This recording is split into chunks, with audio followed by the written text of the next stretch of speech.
إنا نحن نحيي الموتى ونكتب ما قدموا وآثارهم وكل شيء أحصيناه في إمام مبين.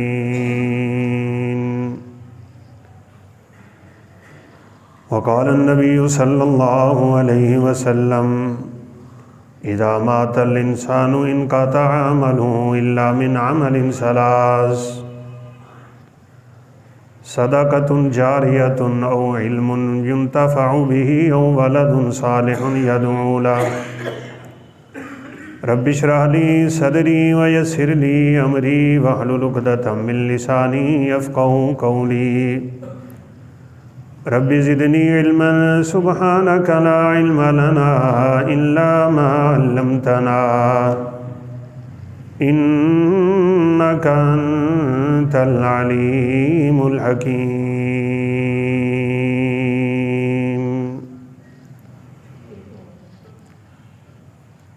مختصر حمد و ثنا کے بعد آخرت پہ ایمان رکھنا انسان کے ایمان کی علامت ہے، بلکہ ارکان ایمان میں سے ہے جن چیزوں کے بغیر انسان کا ایمان مکمل ہی نہیں ہو سکتا. ویسے تو یہ مضمون بڑا طویل ہے، لیکن اس کے ایک پہلو پہ آج ہم گفتگو کریں گے. البعث بعد الموت، مرنے کے بعد ہم نے دوبارہ اٹھنا ہے. کون سے ایسے اعمال ہیں جو ہمارے فوت ہونے کے بعد بھی ختم نہیں ہوتے؟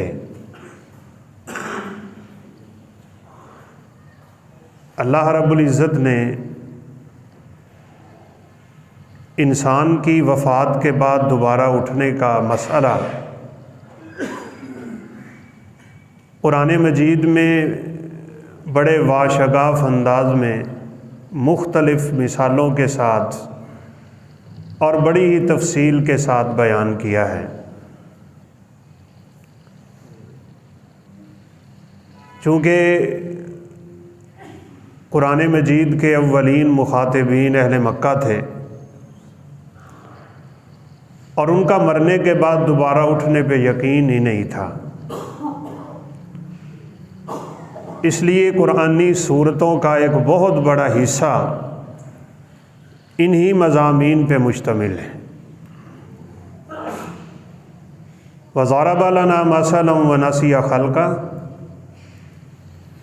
قَالَ مَن يُحْيِي الْعِظَامَ وَهِيَ رَمِيمٌ. ابو جہل کے ہاتھ میں ایک بڑی پرانی بوسیدہ اور سڑی گلی ہوئی ہڈی ہاتھ لگ گئی، اس کو دبایا تو اس سے گویا وہ آٹا گر رہا ہے. قال من یحیی العظام، ان ہڈیوں کو کون زندہ کرے گا؟ وہی رمیم، اور یہ ہڈیاں گل گئیں، سڑ گئیں، بوسیدہ ہو گئیں، چورا بن گئی، آٹا بن گئی. اللہ رب العزت نے فرمایا قل یحییھا الذی انشأھا اول مرہ. میرا پیغمبر آپ اس کو کہہ دیں کہ جس ذات نے اس ہڈی کو پہلی دفعہ پیدا کیا تھا نا، وہ اس کو دوبارہ پیدا کرنے پہ بڑی آسانی سے قادر ہے. کسی بھی چیز کو پہلی دفعہ بنانا مشکل ہوتا ہے. کسی مثال سابق کے بغیر آپ ایک نئی ایجاد کریں، بہت مشکل فن ہے. لیکن بنی ہوئی کو دوبارہ بنانا کوئی مسئلہ نہیں ہوتا. ابراہیم علیہ السلام نے یہی موضوع اللہ رب العزت سے ان لفظوں میں پوچھا، کیف تحیی الموتى، یا اللہ تو مردوں کو کیسے زندہ کرے گا؟ ویسے انسانی تصور سے یہ باہر ہے، اور باہر اس لیے ہے کہ ایک عرصہ بیت جانے کے بعد انسان کی ہڈیاں بھی زمین میں گل جاتی ہیں۔ ریڑھ کی ہڈی کا ایک آخری حصہ ہے، دانہ نما ہے، اس کو عجب کہتے ہیں، عین جیم با عربی میں، احادیث میں۔ یہ حصہ نہیں گلتا، یہ سڑتا بھی نہیں ہے، اس کو پانیوں میں بہا دیں، اس کا وجود باقی رہتا ہے۔ بہت سی جگہوں پہ کسانوں کو سمجھانے کے لیے اللہ رب العزت نے یہ مثال بھی دی کہ زمین میں تمہارا پھینکا ہوا دانہ گم ہو جاتا ہے، اپنا وجود کھو بیٹھتا ہے، نام و نشان تک اس کا نہیں ہوتا، تمہیں نظر تک نہیں آتا، پھر ہم آسمان سے بارش برساتے ہیں، یہ دانہ پھر زمین کو پھاڑتا ہے، پھر یہ اگتا ہے، لہلہاتا ہے، فصل بن جاتا ہے۔ وَتَرَى الْأَرْضَ حَامِدَةً، بنجر زمینوں کو دیکھ لو، فَإِذَا أَنزَلْنَا عَلَيْهَا الْمَاءَ اهْتَزَّتْ وَرَبَتْ، آسمان سے بارش نازل ہوئی، فصل لہلہانے لگی، یہ دانہ زمین کو پھاڑ کے باہر آئی۔ بالکل اسی طرح یہی ریڑھ کی ہڈی کا آخری دانہ جو زمین میں بالکل خاک بن چکا ہوگا، گم ہو چکا ہوگا، قیامت کے دن ایک بارش نازل ہوگی، اس بارش سے یہ دانہ بھی پھوٹے گا، اس پہ انسان کا گوشت پوشت دوبارہ لگا دیا جائے گا، اور قبریں پھٹیں گی، اور ہم اسی حالت میں اللہ رب العزت کے سامنے ہوں گے۔ اولم تؤمن، ابراہیم علیہ السلام جیسے جلیل القدر انسان، فرمایا ابراہیم تیرا ایمان نہیں مرنے کے بعد دوبارہ اٹھنا ہے؟ قال بلا، ایمان تو ہے، ولکن لیطمئن قلبی، ایک تو دل سے مانا ہے، آج آنکھوں سے دیکھنا چاہتا ہوں تاکہ میرا دل صحیح مطمئن ہو جائے۔ یہ مشہور واقعات ہیں، آپ سنتے رہتے ہیں۔ اللہ رب العزت نے فرمایا کہ 4 پرندے لے لیں، اربعۃ من الطیر فصرہن الیک، ان کی پہچان کر لینا ذرا یہ کون کون سے ہیں۔ ثم اجعل علی کل جبل منہن جزءا، ان کے ٹکڑے ٹکڑے کر دے، ان کا گوشت ملا دے، پہاڑوں کی چوٹیوں پہ جا کے رکھ دے۔ ثم ادعوہن یاتینک سعیا، پھر ذرا ان پرندوں کو آواز دے اور دیکھ یہ پرندہ کیسے تیرے سامنے بنتا ہے اور اڑ کے آ جاتا ہے۔ یہ مرنے کے بعد دوبارہ بننے اور کھڑے ہونے پہ زندہ مثال۔ ابراہیم علیہ السلام نے ایسے کیا۔ ہم اصحاب غار کی باتیں سنتے رہتے ہیں، کہف والے 309 سال اللہ رب العزت نے ان پہ نیند طاری کی، کہ گویا نیند نہیں تھی، یہ موت تھی، لیکن وہ رب ہے۔ وَنُقَلِّبُ أَفْئِدَتَهُمْ وَأَبْصَارَهُمْ كَمَا لَمْ يُؤْمِنُوا أَوَّلَ مَرَّةٍ، اللہ رب العزت ان کے پہلو بھی بدل رہے تھے، کبھی دائیں کروٹ تو کبھی بائیں کروٹ۔ اور مزے کی بات ہے 300 سے زائد سال سو کے اٹھنے والوں کو یہ پتہ بھی نہیں تھا کہ ہم کتنا عرصہ گزار چکے ہیں۔ جب اللہ رب العزت نے انہیں اٹھایا ہے، بیدار کیا ہے، تو وہی باتیں کہ بھوک سی لگی ہوئی ہے، اور ہم میں سے وہ بندہ جائے کھانا لینے کے لیے جو لوگوں کی نظروں سے بچ کے کھانا لا سکتا ہے۔ ہسٹری تو مشہور ہے اصحاب کہف کی، روم کے بادشاہ جو اپنے آپ کو سجدہ کرواتا تھا، اس کی بغاوت میں یہ نوجوان نکلے تھے جو صرف اللہ رب العزت کو سجدہ کرنے والے ہیں، غار میں چھپے اور 309 سال سوئے ہی رہے، اندازہ نہیں ہے ہمیں کتنا عرصہ ہو گیا۔ وہ جب کھانا لینے کے لیے بازار میں گیا تو منظر ہی بدلے ہوئے۔ میرے اور آپ کے لیے سبق ہے، 309 سال تو کیا، 3000 سال کیا، 30,000 سال بھی اگر نیک بندہ قبر میں پڑا رہا نا،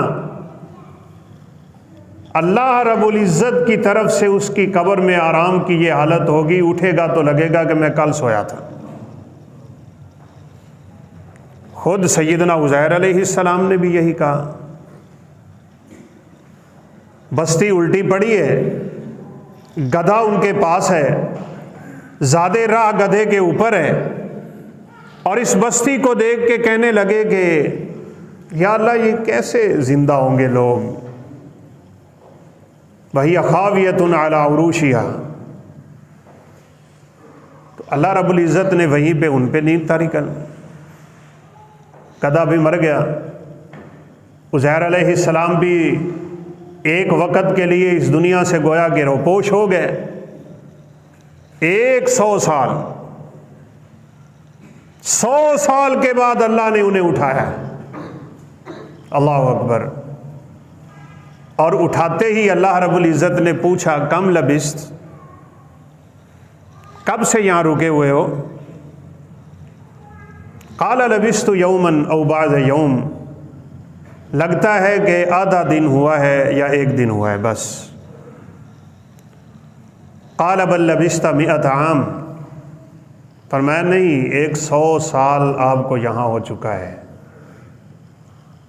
100 سال کا طویل لمحہ یوں پل بھر میں گزرا کہ انہیں یوں لگتا تھا میں کل سویا ہوں یا آج دوپہر کو۔ مومن کے لیے قبر کی راحت کا سامان اس قدر خوبصورت ہے، اسے کچھ محسوس نہیں ہوگا چاہے ہزاروں سال بیت جائیں۔ اور مصیبت کی گھڑیاں بڑی لمبی ہوتی ہیں۔ اللہ رب العزت ہم سب کو محفوظ فرمائے، جن کی قبریں عذاب کی قبریں بن گئی نا، ان کو ایک ایک دن 100 سال کا لگے گا، بڑے کٹھن مرحلوں سے گزر کے آئے گا یہ اللہ رب العزت کے پاس۔ اس لیے مرنے کے بعد جو ہم نے دوبارہ اٹھنا ہے، اس پہ یقین رکھنے کا مطلب یہ ہے ہم تیاری کریں۔ ماننے کا یہ مطلب نہیں ہوتا کہ تیاری انسان نہ کرے اور کہے میں اس کو مانتا ہوں۔ اللہ رب العزت نے مختلف مثالوں کے ذریعے اس مضمون کو بڑی تفصیل سے قرآن میں بیان کیا ہے۔ اے انسان، اگر تجھے مرنے کے بعد دوبارہ اٹھنے پہ کوئی شک ہو تو اللہ رب العزت کہتے ہیں کبھی بیٹھ کے تھوڑا سا اپنی پیدائش پہ غور کر لیں۔ نہیں تھا، تیرا وجود نہیں، تیرا نام لیوا کوئی نہیں دنیا میں، پھر تجھے عدم سے رب نے وجود بخشا، ماں کے پیٹ میں ایک عرصہ گزار کے باہر نکلا ہوا بچہ، تھوڑی سی جوانی اور پھر لڑکپن اور بڑھاپا اور اس کے بعد موت۔ ایک آیت کریمہ میں انسان کی پوری زندگی کا نقشہ کھینچا ہے رب نے۔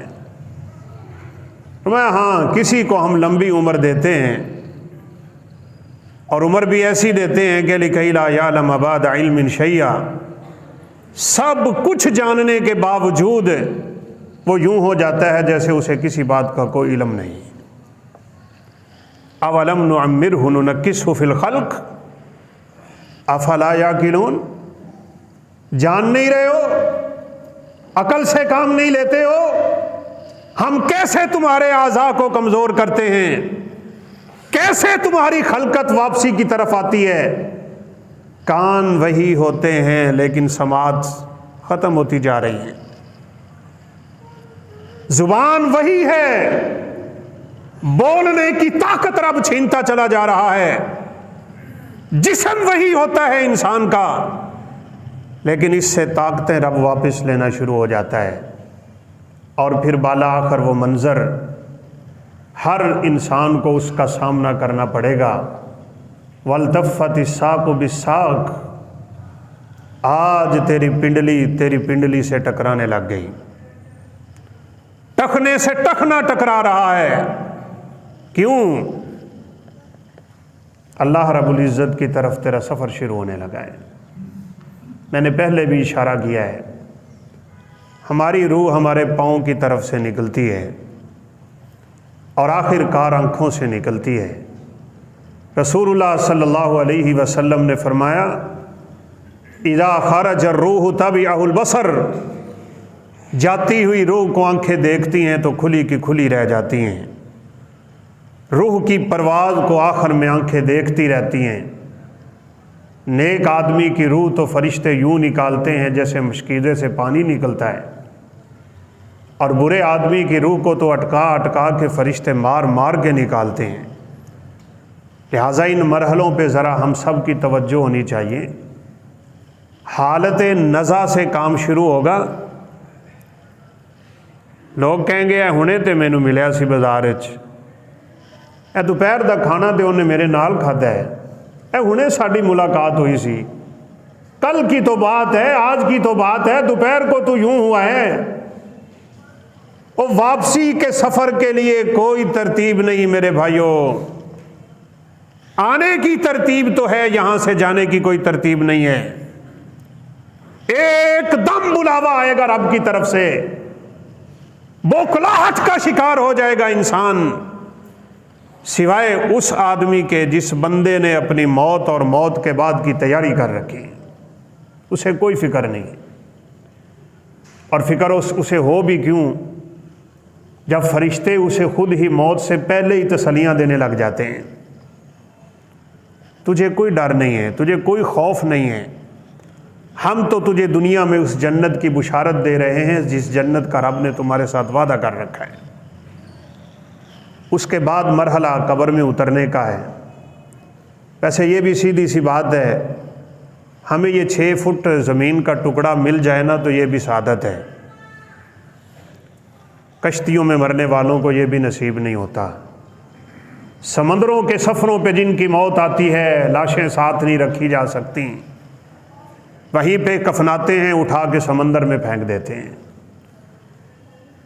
طیاروں کے حادثات میں کہاں لاشیں ملتی ہیں، کفن نہیں ملا، جنازہ نہیں ملا، زمین کا ٹکڑا نہیں ملا۔ کاش ہم ان باتوں کو کبھی دل سے سوچیں۔ جس زمین کے چپے کے لیے میں اپنے ماں باپ سے ناراض ہوا بیٹھا ہوں، بہن بھائی آپس میں لڑتے رہتے ہیں، قتل و غارت کا بازار گرم رہتا ہے، کیا تجھے اس زمین سے قبر بھی نصیب ہوگی یا نہیں؟ جل کے راکھ ہوئے۔ اور ایک حادثہ تو ہم نے ایسا دیکھا کہ جنازہ ہی نہیں پڑھایا جا سکتا تھا۔ بہت کڑیل نوجوان، لیکن اس کی لاش کو شاپر میں بند کیا ہوا تھا، ٹریلر کے نیچے آ کے کچرا بن گیا، کیما اوزار کے ساتھ اس کا گوشت اکٹھا کیا گیا تھا سڑک سے، غسل نہیں ملا۔ کفن کیا تھا؟ وہ لفافہ تھا ایک۔ قبر کیا تھی؟ وہ چھوٹا سا ایک گڑھا تھا۔ کبھی اس منظر کو ذہن میں رکھو۔ پھر قبر میں اترتے ہی ملک الموت، منکر نکیر آ گئے سوال کرنے کے لیے، اور ویسے نہ بھی اتارا جائے قبر میں تو انہوں نے تو آ جانا ہے۔ کیا خوب مثال دی ہے ابن قیم رحمۃ اللہ علیہ نے، سویا ہوا انسان جس کو خواب میں بڑی پریشانی لاحق ہوتی ہے، کبھی کوئی سانپ پیچھے لگ گیا، کبھی بیل پیچھے لگ گیا، کبھی کوئی خطرناک اور موذی جانور پیچھے لگ گئے، اس کے اوپر بیٹھنے والے گپے مار رہے ہیں، باتیں کر رہے ہیں، خوش بیٹھے ہیں، وہ کس تکلیف سے دو چار ہے صرف اسی کو پتہ ہے، باہر والوں کو علم نہیں ہے۔ ہمیں تو تب علم ہوتا ہے جب ایک دم اس کی چیخ نکلتی ہے، گھبرا کے اٹھے تو اس کے چہرے پہ آثار ہوتے ہیں پریشانی کے، اس کی جبین پہ پسینہ ہے اور خوف سے اس کا چہرہ بدلا ہوتا ہے، تو تب ہمیں علم ہوتا ہے کہ اس کو تو برا خواب آ رہا تھا۔ میت کو سامنے رکھ دو، فرشتے اس کو ضربیں دے رہے ہیں، تکلیفوں سے دو چار ہے، اس کی روح اور جسم دونوں اللہ کے عذاب کا سامنا کر رہے ہوں گے، لیکن یہ اس مالک کائنات کا بڑا احسان ہے کہ وہ لوگوں کی آنکھوں سے پردے میں رکھتا ہے، ہمیں نہیں پتہ چلے گا۔ لیکن ثم اماتہ فاکبرہ، قبروں میں تو رب نے ذکر کر دیا کہ اتارنا ہی پڑتا ہے۔ سوال، جس سوال کی تیاری کے لیے ہم دنیا میں آئے، ہم بھول گئے اس امتحان کو، ہم بھول گئے اس پیپر کو، ہم بھول گئے ان سوالات کو۔ 3 سوال ہیں، من ربک، من نبیک، ما دینک، بتا تیرا رب کون ہے۔ صرف وہ بندہ جواب دے گا رب کعبہ کی قسم جس نے دنیا میں رب کی مانی ہوگی۔ ایک ہے رب کو ماننا، ایک ہے رب کی ماننا، اور قرآن کا فیصلہ ہے رب کو کافر بھی مانتے ہیں، رب کو مشرک بھی مانتا ہے، رب کو ہندو بھی مانتا ہے، رب کو ہر انسان مانتا ہے، چاہے وہ زبان سے اقرار نہ کرے۔ اس لیے تکلیف کے لمحات میں ہر انسان کا چہرہ اور نظر اوپر کی طرف اٹھ جاتی ہے، فطرت ہے انسان۔ قرآن کہتا ہے ان سے پوچھو، امن خلق السماوات والارض، 20ویں پارے کا آغاز ہی ان آیات سے ہیں۔ ان مشرکین سے پوچھو، یہ زمین و آسمان، یہ سورج، یہ ستارے، یہ چاند، یہ پانی، یہ انہار، یہ شجار، یہ درخت، یہ سب کچھ کس نے پیدا کیا ہے؟ تو آرام سے کہیں گے سیقولون اللہ، یہ کہیں گے اللہ نے پیدا کی۔ رب کو تو وہ بھی مانتے تھے، لیکن جب باری رب کی توحید کی، اللہ رب العزت کی عبادت کی، اس کی الوہیت کی، اسے اکیلے کو الہ ماننے کی، اسی کی عبادت کرنے کی، یہاں ان کے دماغ خراب ہو جاتے تھے جیسے آج کے مسلمان کے خراب ہو جاتے ہیں۔ بس اس کے دماغ میں شیطان نے یہ فطور ڈال رکھا ہے کہ مریں گے تو دیکھی جائیں گے، کوئی نہیں۔ رب بڑا غفور الرحیم ہے۔ قرآن میں اللہ کہتے ہیں افنجعل المسلمین کالمجرمین ما لکم کیف تحکمون، تم کس طرح کے فیصلے کر رہے ہو، کس طرح کی باتیں کر رہے ہو؟ کیا ہم اللہ کے فرما برداروں کو اور اللہ کے مجرموں کو برابر کر دیں؟ اس بندے کی زبان سے کبھی جواب نہیں نکل سکے گا جس نے دنیا میں اپنے رب کے احکام کی پرواہ نہیں کی ہو، سوچتا رہے گا ویسے۔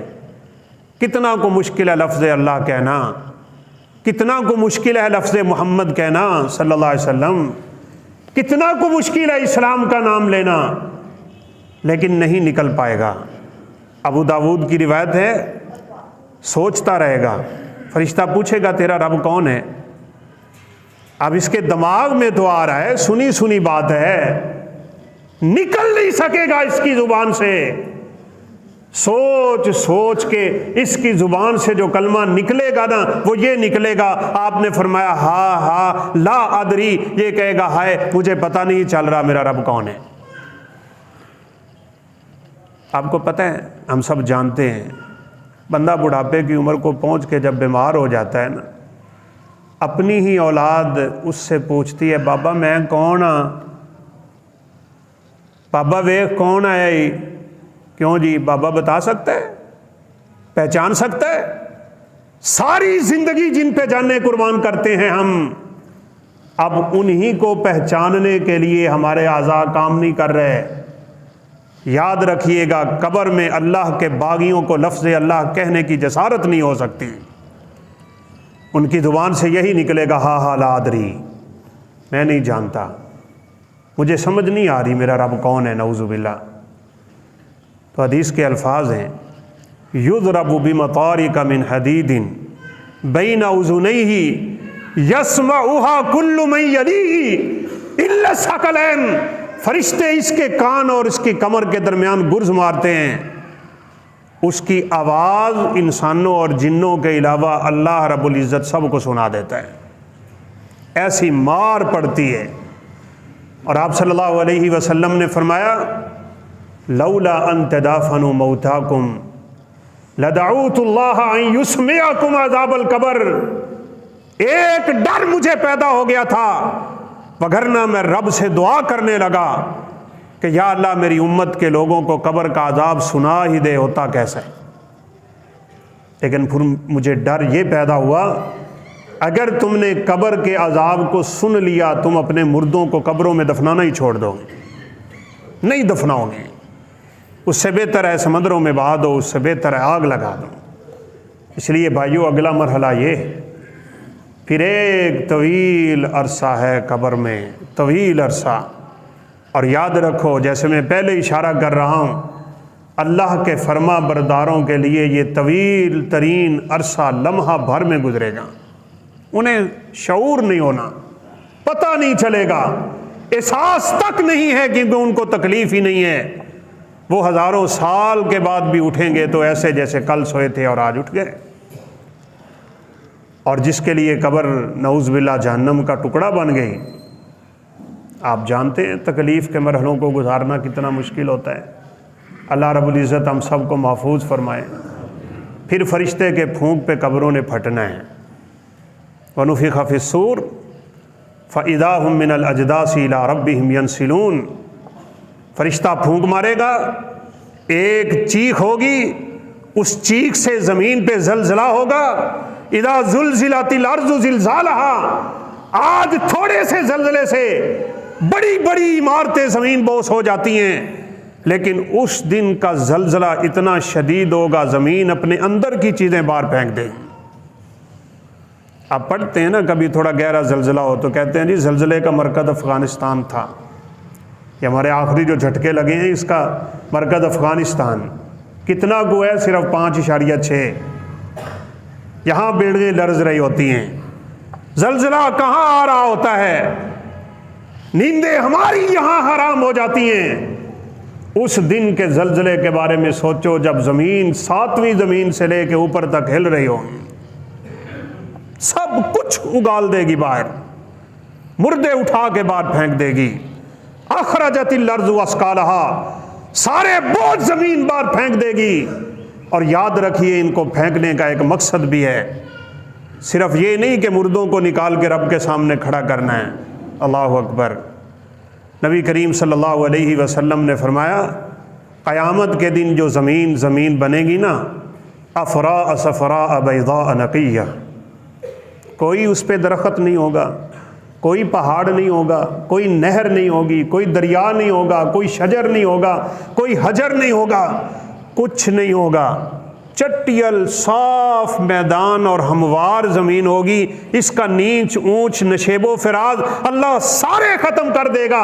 کیوں ختم کر دے گا؟ تاکہ انسان کے لیے کہیں چھپنے کی جگہ نہ رہ جائے۔ آج کمرے کی 4 دیواریوں میں چھپ کے گناہ کرنے والوں کو یہ زمین کیوں یاد نہیں آتی؟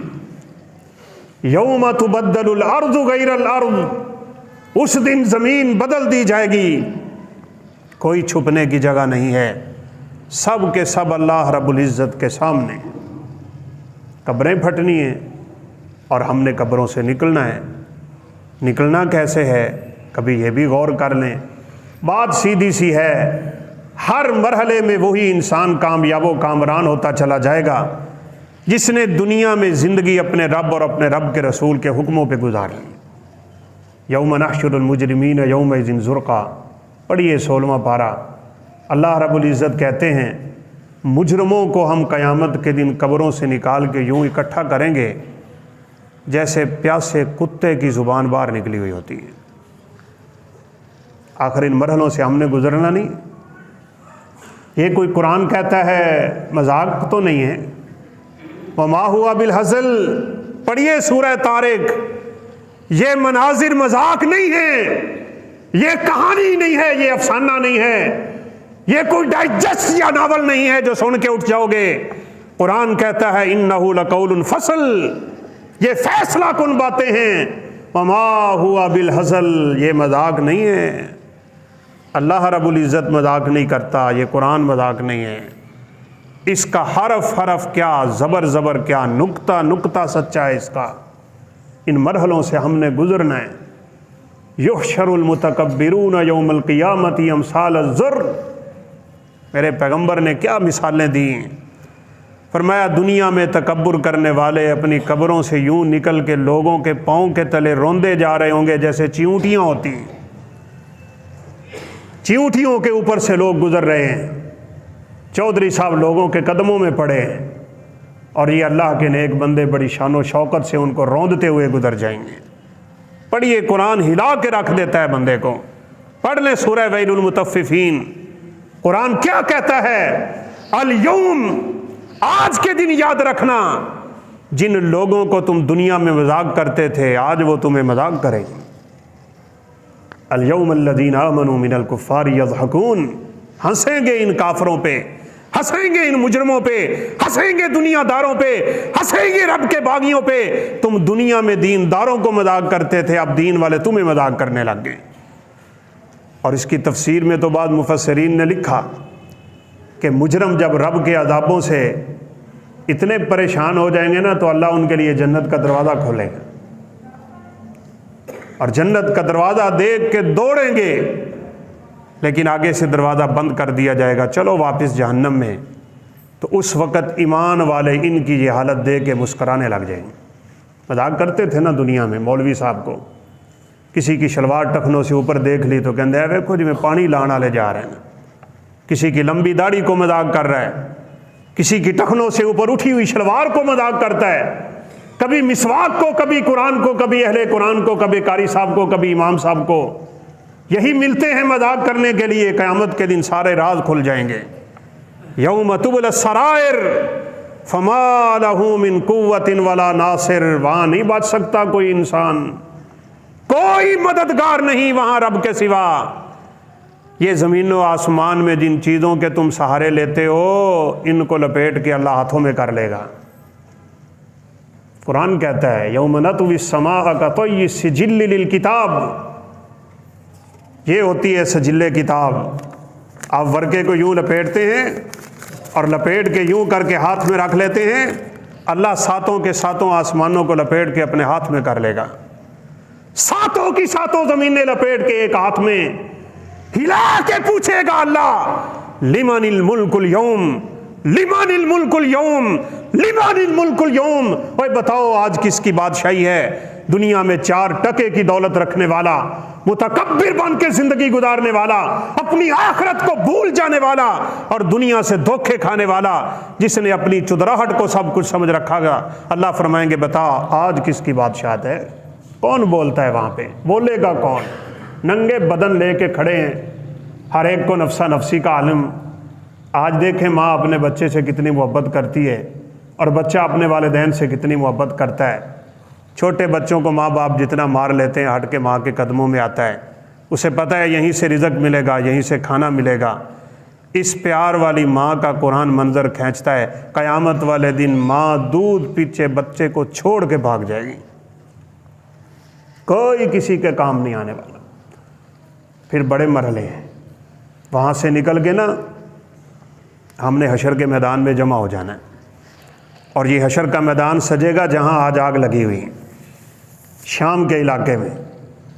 اس لیے نبی کائنات علیہ السلام نے فرمایا جب شام بگڑ گیا تو میری امت میں خیر نہیں رہ جائیں گی، فساد ہوں گے، فتنے عروج پہ ہوں گے، بے دینی ہوگی، اور وہ سب کچھ آپ کے سامنے ہے۔ اب آگے سوائے قیامت کے کچھ نہیں ہے۔ میدان میں آ کے سب کھڑے ہو گئے، ننگے بدن، کپڑا نہیں ہے، جوتے نہیں ہیں، ختنے نہیں ہیں، کما بدأنا اول خلق نعید، کیا کرنے آئے ہیں؟ یہ اللہ رب العزت کو اپنا حساب دینے کے لیے کھڑے ہیں۔ اور یاد رکھیے وہ دن بڑا کٹھن ہے، 40 سال تک کسی کو نظر جھکانے کی ہی اجازت نہیں ہوگی۔ 40 سال اللہ رب العزت کے ناظر ہونے کا ہم انتظار کریں گے۔ کھڑے کہاں پہ ہیں؟ جہاں سورج آگ برسا رہا ہے، ہر شخص اپنے پسینے میں شرابور۔ نبی کائنات علیہ السلام نے فرمایا بعض بدبختوں کے پسینے تو ان کی لگام بن چکے ہوں گے، اتنا ڈوبا ہوا ہے اپنے پسینے میں، جتنی زیادہ بدعملی تھی اتنا زیادہ پسینہ ہے اس کا۔ کون بچے گا یہاں پہ؟ یہی آج ہم اشارہ کرنے لگے، وہ اعمال مضبوطی سے تھام لو جو ان جگہوں پہ ہمارے کام آنے والے ہیں۔ ویسے تو الحمدللہ ہر قسم کی نیکی انسان کے کام آتی ہے، لیکن کچھ اعمال خاص الخاص ہوتے ہیں جو اللہ رب العزت کے عرش کے سائے کا مستحق بنا دیتے ہیں، جو ہمارے مرنے کے بعد بھی ہماری قبروں کو ٹھنڈا رکھتے ہیں۔ انسان قبر میں پڑا ہوتا ہے، فرشتے اس کے اعمال لکھتے ہی چلے جا رہے ہیں، لکھتے ہی چلے جا رہے ہیں۔ دعا کریں اللہ ہمیں ان کاموں میں سے کوئی ایک ہی کام خوبصورتی سے کرنے کی توفیق دے دیں۔ بعض لوگ تو خدا کی قسم بڑے خوش نصیب ہیں، وہ یہ سارے کے سارے کام ہی کر رہے ہیں، انہیں اللہ نے توفیق دی ہوئی ہے۔ سب سے پہلے میرے پیغمبر نے فرمایا صدقۃ جاریہ، ایک کام کرو اپنی زندگی میں، ابھی فرصت ہے، ابھی وقت ہے، ابھی صحت ہے، ابھی جوانی ہے، ابھی 4 ٹکے کا مالک ہے تو، آنکھ کا اشارہ کیا ہوگا تو مالک بھی نہیں رہ جائے گا۔ سیدنا سعد رضی اللہ تعالیٰ عنہ کی وفات پہ میرے پیغمبر حاضر ہوئے تو کہنے لگے میرا بہت زیادہ مال ہے، میرے مرنے کے بعد سارے کا سارا مال اللہ کے راستے میں دے دینا۔ ایسے صدقے کی رب تعالیٰ کو کوئی ضرورت نہیں ہے، ساری زندگی لگا پھرے بندہ اور مرتے ہوئے کہے میرا سارا ہی رب دے راستے چے۔ آپ نے فرمایا نہیں نہیں نہیں نہیں، زیادہ سے زیادہ تو 10واں حصہ اللہ کے راستے میں صدقہ کر لے، بس 1,00,000 میں سے 10,000، زیادہ نہیں، 90,000 تیرے وارثوں کا ہے، مر جاتا ہے جن کے پیچھے تو۔ خدا کی قسم اٹھا کے کہتا ہوں یہ دنیا دار وارث کبھی قبر پہ آ کے انسان کے لیے دعا نہیں کر سکتے، انہیں کیا لگے، وہ تو مرنے کی فکر کر رہے ہیں، بابا مرے۔ کہ پرسوں کی ویڈیو میں نے دیکھی، شاید آپ لوگوں نے بھی دیکھی ہو، ڈاکٹر نے ایک عورت بیچاری کو کہا اس کو کینسر ہے اور یہ 4 دن زیادہ سے زیادہ زندہ رہے گی، اور اس کے بندے نے جا کے اس کے لیے قبر کی تختی 20 تاریخ کی بنوا بھی لی، 4 دن بعد 20 تاریخ لکھی ہوئی تھی اوپر، یہ 17 تاریخ کی بات ہے۔ تو تختی بنانے والے نے ویڈیو جاری کر دی کہ یہ مسلمانوں کے ذرا حالات دیکھ لیں، انتظار کر رہا ہے مرنے کا۔ ان دنیا داروں کو دنیا چاہیے اور کچھ نہیں، اس لیے آج فرصت ہے۔ آپ نے فرمایا نہیں نہیں 10ویں حصے سے زیادہ نہ کر، اپنے بچوں کو نہیں کچھ دینا، اپنے ورثاء کو نہیں دینا۔ کہا نہیں اللہ کے پیغمبر آپ تھوڑی سی اجازت اور دے دیں۔ آپ نے فرمایا چل 5واں حصہ کر لیں، 100 میں سے 20 روپے دے دے، 80 تیرے وارثوں کے ہیں۔ پھر کہا نہیں رب کے حبیب تھوڑا سا اور کر دیں۔ آپ نے فرمایا چل ربع کر لیں، 100 میں سے 25 روپے بس۔ کہا تھوڑی سی اور اجازت دے دیں۔ مرتے ہوئے انسان کہتا ہے کاش کاش کاش، اور مرنے کے بعد تو قرآن میں لسٹ ہے ان الفاظ کی، یا لیتنی یا ویلتا یا لیتنی، آئے کاش آئے کاش، کاش میں یہ کر لیتا، کاش میں یہ کر لیتا۔ آج کرنا کیوں نہیں کرتا؟ اس وقت کہے گا ساری زمین مجھے مل جائے تو میں صدقہ کر کے اپنی جان چھڑانے کے لیے تیار ہوں۔ آج 1 ٹکا نہیں دیتا، بلکہ ہم تو کہتے ہیں یہ مسجد کی اپیل ہو جائے نا، لوگوں کے ماتھے پہ سلوٹیں آ جاتی ہیں، لو جی یہ مولویوں نے سوائے منگن دے کام بھی کوئی نہیں۔ اللہ رب العزت ہم سب کو بچا کے رکھے، کبھی اپنی ذات کے لیے نہیں مانگیں گے۔ یہ ہمارے پیغمبر کی سنت ہوتی ہے، اس لیے ہم یہاں کھڑے ہو کے ادا کرتے ہیں۔ آپ غریبوں کے لیے بھی کہتے تھے، مساجد کے لیے بھی کہتے اور مدارس کے لیے بھی کہتے، دین کی تعلیم سیکھنے والوں کے لیے بھی آپ کہتے تھے لوگوں کو صدقہ کیا کرو، کرو صدقے۔ آج موقع ہے۔ بہرحال آپ صلی اللہ علیہ وسلم نے آخر میں بریک لگا، فرمایا ثلث والثلث کثیر، بس 3رے حصے سے تم آگے نہیں بڑھ سکتے، 3را حصہ اپنا صدقہ کر لو، باقی یہ سارے کا سارا مال تیرے وارثوں کا ہے۔ اس لیے میرے دوستو صدقۃ جاریہ، قبر میں، قبر کے پھٹتے ہوئے، قبر سے نکلتے ہوئے، میدان محشر میں آتے ہوئے، اللہ کے سامنے کھڑے ہوتے ہوئے، حساب و کتاب دیتے ہوئے، ترازو کے لگتے ہوئے، اعمال کے تلتے ہوئے، مجھے اور آپ کو جب رب تولے گا، میرے اعمال کو تولے گا، میرے رجسٹر کو تولے گا، میری ذات کو تولے گا، حساب لگے گا، میزان ہوگا، پھر حوض ہے، پھر پل صراط ہے، پھر وہاں سے گزرنا ہے، پھر کنترا مقام ہے، پھر جا کے جنت اور جہنم کے فیصلے ہیں۔ اگر ہر مقام پہ کامیاب ہونا چاہتے ہو، میرے پیغمبر ہمیں یہ سارے رستے بتا کے گئے۔ فرمایا صدقۃ جاریۃ، اپنی زندگی میں کوئی ایسا کام کر جا تو دنیا سے چلا جائے، تیری وہ نیکی دنیا کے آخر تک چلتی رہے، اللہ رب العزت قبر میں بھی تیرے نامہ اعمال میں اضافہ کرواتے رہیں گے۔ اور صدقہ جاریہ میں بہترین چیز یہ ہے کسی کو مسجد بنانے کی توفیق مل جائے، من بنا مسجدن او ورث مصحفن او اجرا نہرن او غرس غرسن، میرے پیغمبر نے یہ خوبصورت عمل بتلائے، اپنی زندگی میں کر جا، موقع ہے تیرے پاس آج۔ اگر مسجد نہیں بنا سکتا، جب کبھی مسجد بنانے کی، مسجد کی چیز لینے کی، مسجد کی آباد کاری کی بات ہوتی ہے، کھلے دل سے اس میں حصہ ڈالا کر، اس کی آباد کاری تیری قبر کو ہمیشہ کے لیے ٹھنڈا کر جاتی ہے۔ لیکن اس وقت ہم آنکھیں بند کرتے ہیں، اچھا سمجھتے یہ ہیں کہ مسجدوں کو بڑا پیسہ ہے۔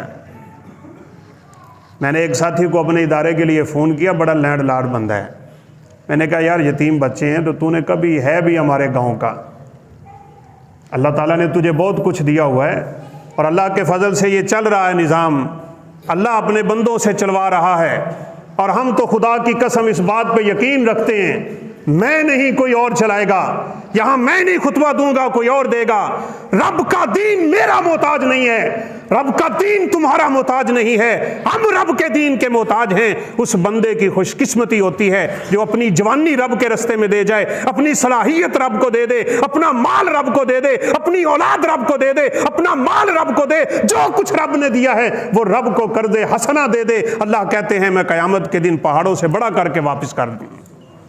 یہ تو سعادت کی بات ہے جو اللہ ہم سے تھوڑا بہت کام لے رہا ہوتا ہے۔ تو مجھے پتا آگے سے کیا کہنے لگا، جی مدرسیاں کو بڑا پیسہ ہوتا ہے۔ میں نے کہا کاش آپ کبھی ہمارے حالات دیکھو جب بچے یہاں کھانا کھاتے ہیں، بعض دفعہ ایک ٹائم کا کھانا نہیں پکتا، لیکن اللہ نے صبر کی توفیق دی ہوتی ہے۔ تو بھائیو آج صدقہ جاریہ کر لیں، مسجد بنا لیں۔ اگر مسجد نہیں بنا سکتے، ایک کام تو بڑی آسانی سے ہو سکتا ہے، میرے پیغمبر نے فرمایا او ورث مصحفن، یہ قرآن مجید لے کے کسی کو دے دو۔ کہا کرتا ہوں میں، اللہ ہم سب کو ریاکاریوں سے بچائے۔ کوئی 30-35 سال ہو گئے قرآن حفظ کیے ہوئے، جس نے مجھے قرآن دیا تھا مجھے آج تک یاد ہے، ضیاء القرآن۔ آج تک 35 سال میں نے جتنی تراویاں پڑھائیں، جتنا قرآن پڑھا، سٹیج پہ پڑھا، سب کے سامنے پڑھا، شاگردوں کو پڑھایا، ہر حرف کے بدلے 10 نیکیاں وہ بندہ لے رہا ہے۔ قیمت کتنی ہے قرآن کی؟ 600 روپیہ۔ کسی حافظ کو قرآن لے کے دے دیں، کسی ترجمے والے کو ترجمے کا قرآن لے کے دے دیں، کسی قاری صاحب کو تفسیر لے کے دے دیں، اپنے گھر میں اپنی اولاد کے لیے رکھیں۔ دوسری چیز ہی میرے پیغمبر نے یہی بتائی، ولد صالح، نیک اولاد چھوڑ، نیک اولاد تیرے جانے کے بعد وہ دعا کرے۔ اور بڑی مشہور حدیث ہے، جنت میں ایک شخص کا درجہ بلند ہوگا، وہ کہے گا یا اللہ یہ عمل تو میرا نہیں تھا، میں کیسے اس درجے پہ پہنچ گیا، میں کیسے اس مقام پہ پہنچا، میں کیسے اس فضیلت پہ پہنچ گیا، میرا تو یہ عمل نہیں جس کا مجھے بدلہ مل رہا ہے۔ اللہ فرمائیں گے تیرا بیٹا تیرے حق میں دعا کر رہا ہے، اس دعا کا نتیجہ ہے کہ میں نے جنت میں تیرے درجات بلند کرنی، قبریں ٹھنڈی کرنی ہیں، اولادوں کو نیک بنا لے۔ ولد صالح یدعو لہ او علم ینتفع بہ، یہ فضیلت تو کسی کسی کو ملے گی۔ فرمایا دنیا میں علم چھوڑ کے مر، علم کی بات، کوئی کتاب لکھ دی، کوئی ترجمہ کر دیا، کوئی خطبہ پڑھایا، کسی نے سنا، اس کو عمل کی توفیق مل گئی، وہ راہ راست پہ آ گیا، ہدایت مل گئی اسے۔ عرب بڑا سرخ اونٹوں سے محبتیں کرتے تھے، آج بھی کروڑوں تک ان کی قیمت چلی جاتی ہے۔ میرے پیغمبر نے یہی سمجھایا، لَإِن يَهْدِيَ اللَّهُ بِكَ رَجُلًا وَاحِدًا خَيْرٌ لَكَ مِنْ حُمُرِ النَّعَمِ۔ فرمایا او علی، سرخ اونٹ اپنی جگہ، تیری کسی بات پہ اللہ کسی کو ہدایت دے دے، اللہ تیرے لیے سرخ اونٹوں سے زیادہ بہتری کا فیصلہ کر دے گا۔ اور آسان کام، فرمایا کہ نہر کھدوا دے۔ چلیں آج کل نہروں کا نظام نہیں ہے تو آپ نے فرمایا حفر بئرن، کہیں پانی کا انتظام کروا دو، کسی غریب کے گھر میں نلکا نہیں ہے نلکا لگوا دو، پمپ نہیں ہے پمپ لگوا دو۔ اور یقین مانے تھوڑی سی محنت کی ضرورت ہوتی ہے، اور یہ ایسا صدقہ جاریہ بنتا ہے کہ انسان قیامت تک کے لیے یہ نیکیاں کماتا ہی رہتا ہے۔ ہم نے اپنے گاؤں میں ایک دفعہ الحمدللہ سروے کر کے یہ کام کیا، ساتھیوں سے ہی کروایا، اللہ انہیں توفیق دیتا ہے۔ ایک گھر ہے، بوڑھا وہ شخص ہے، بوڑھی ماں جی رہتی ہیں وہاں پہ، دونوں ہیں، وہاں پانی نہیں ہے۔ وہ ساتھ والے گھر میں جاتے، بڑی مشکل پانی بھر کے لاتے، کبھی دروازہ کھلتا کبھی نہیں کھلتا۔ تو میں نے اس بھائی کو بلایا، میں نے کہا یار ایک چھوٹا سا کام کر دے، پیسے میں دے دیتا ہوں۔ اس نے کہا جی کیا؟ میں نے کہا جی آپ کی ٹینکی ہے نا، اس سے ایک پائپ نکال کے ان کے گھر میں ٹوٹی لگا دے، خرچہ میں کر دیتا ہوں، ان کے گھر میں پانی کا انتظام ہو جائے گا۔ ان کی عمریں دیکھے اور کیسے آپ کے دروازے پہ دستک دیتے ہیں، ان ہمساؤں کے حقوق کا ہمیں اتنا تو پتہ ہونا چاہیے۔ اس نے کہا جی کاش یہ بات پہلے میرے ذہن میں آ جاتی، میں آپ سے پیسے نہیں لوں گا۔ اس نے اپنی جیب سے اتنا سا خرچہ کر دیا۔ آپ خود بتائیں، کتے کو پانی پلا کے جنت میں جانے والے لوگ مثالیں دیتے رہتے ہیں نا، اس ضعیف العمر فرد کو، اس ضعیف العمر ماں کو، اس ضعیف العمر باپ کو جب یہ بندہ پانی پلائے گا، اللہ رب العزت کی رحمتیں اس کے اوپر کس قدر برسنا شروع ہو جائیں گی۔ پھر یہ کام کر لو۔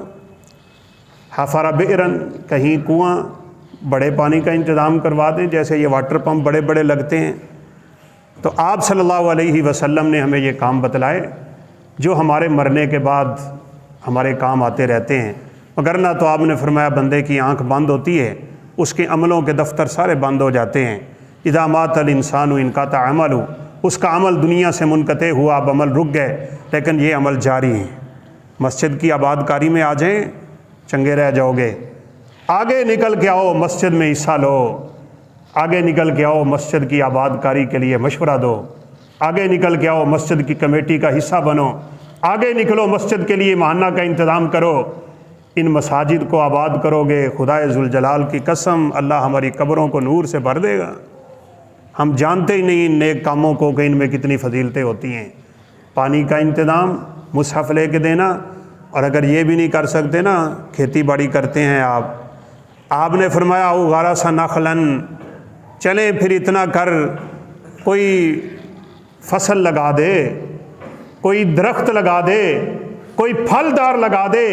اور میرے پیغمبر کا فرمان سنیں، بات ختم کرتا ہوں، ما من مسلم یغرس غرسا او نخل نخلا فیأکل منہ طیر او حیوان او انسان الا کفر اللہ بہ خطیئتا ورفع اللہ بہا درجہ، او کما قال علیہ السلام۔ فرمایا تیرا لگایا ہوا پھل، تیرا لگایا ہوا غلہ، تیری یہ گندم، یہ تیرے دانے، فرمایا اگر اس سے ایک انسان، ایک پرندہ، ایک چرندہ، ایک کیڑا مکوڑا حشرات الارض میں سے کوئی بھی اس کو جب کھاتا ہے، اللہ رب العزت تیرے نامہ اعمال میں صدقہ لکھ دیتا ہے کوئی دنیا کا انسان جو کھائے بغیر رہتا ہو؟ تھوڑا سا ہاتھ کھلا کر لیں، کچھ نہیں ہوتا۔ اگر آپ نے باغ اپنا لگایا ہوا ہے تو کبھی کسی غریب کو وہاں سے تھوڑا سا کھانے کی اجازت دے دیں۔ میرے پیغمبر نے فرمایا بھوکوں کو کھلاؤ، اللہ تمہیں جنت کے کھانے کھلا دے گا۔ یہاں لگا لگا کے باڑیں اور تاریں، ہم نے پابندیاں لگا رکھی ہوتی ہیں نا، اس کو تھوڑا دل کو کھلا کریں اور ان نیک اعمال میں بڑھ چڑھ کے آگے آئیں اور اپنی آخرت بنا لیں۔ اللہ رب العزت سے دعا ہے اللہ ہمیں اخروی سوچے نصیب فرما دے، آخرت کی تیاری کی توفیق دے، اس دنیا کا لالچ اللہ ہمارے دلوں سے نکال دے، اور اللہ رب العزت ہمیں جاتے ہوئے اس دنیا سے اپنی رضا نصیب فرما کے ہماری زبانوں پہ کلمہ طیبہ جاری فرما دے، نبیوں، صدیقوں، شہیدوں، صلحاء و اولیاء کے ساتھ جمع فرما دے، اپنے پیغمبر کے دست شفقت سے حوض کوثر کا پانی دے، اور اللہ رب العزت ہمیں ہم سب کو ہر قسم کے عذاب سے محفوظ رکھے، اپنی نعمتوں میں رکھے۔ وآخر دعوانا الحمد للہ رب العالمین۔